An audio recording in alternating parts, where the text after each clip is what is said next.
भगवान हमें दुख क्यों देते हैं?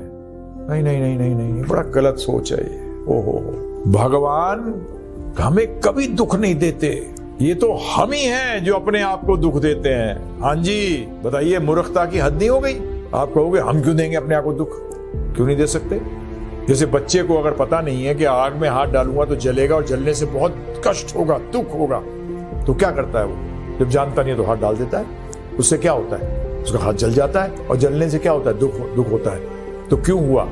आप लोग सोचते नहीं आग में थोड़ी हाथ डाल रहे हैं। नहीं नहीं, इस भौतिक जगत में भगवान ने कहा है भौतिक जगत दहकता जंगल है, दहकती अग्नि है, इसमें जो रहेगा वो दुखों से बच ही नहीं सकता। तो फिर क्या करें? निकल जाइए यहां से। भगवान ने बताया है कि यहां अगर सुख चाहोगे तो नहीं मिलेगा। और आप यहां आए क्यों? अपने आप, अपनी मर्जी से।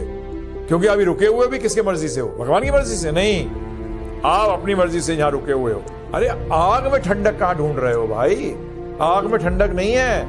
जो लोग बोलते हैं ना कि आग में ठंडक दे देंगे, वो आपका महामूर्ख बना रहे हैं। उनसे दूर रहिए, समझिए इस बात को। भगवान हमें दुख नहीं देते। भगवान तो बार बार इस जगत में आते हैं, क्या किस लिए आते हैं?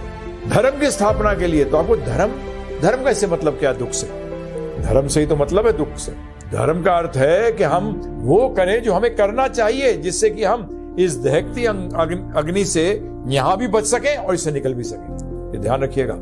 धर्म का अर्थ एक ही है, कैसे हम भगवान से जो हमारा नित्य प्रेम का संबंध है जो कट गया है, उसको कैसे स्थापित करें, उस तरीके को धर्म कहते हैं। कहते हैं ना लोग, धर्म एक्ट राइचसली, सही तरह कार्य करना। सही का मतलब क्या है? सही वही है जो हमारे को इस दुखालयम से, इस दुखों के घर से निकाल के ले जाए। उसको देने आते हैं भगवान। तो भगवान क्यों कहेंगे हमें? अरे बच्चे को दुखी करके कोई सुखी होता है? कभी नहीं होता। हमने अपने पैर पे खुद कुल्हाड़ी मारते बोलते कट गया। तो मैं आपसे अनुरोध करूंगा, God is not the reason. भगवान हमारे दुखों के कारण नहीं है, हम स्वतः समस्त दुखों के कारण हैं। तो मैं आपसे अनुरोध करूंगा कि भगवान की आज्ञा को जानिए। जैसी भगवान की आज्ञा को जानोगे, उस पर चलोगे, तो भगवान ने प्रॉमिस किया है, सुसुखम कर्तुम अव्ययम। जो इस रास्ते पे चलता है उसको सुख नहीं मिलता, सुसुखम, ग्रेट हैप्पीनेस। अरे वाह, महान, अत्यंत सुखी हो जाता है वो व्यक्ति, परंतु उनकी आज्ञा का पालन करने में। जैसे डॉक्टर कहता है अपने पेशेंट से, मेरी बात के कहने का पता चलेगा तो तेरी बीमारी दूर हो जाएगी और तू स्वस्थ हो जाएगा। इसी तरीके से भगवान से बड़ा वैद्य कौन हो सकता है ना जी?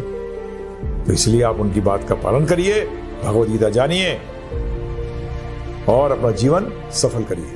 जय गौर हरि, हरे कृष्णा। धन्यवाद।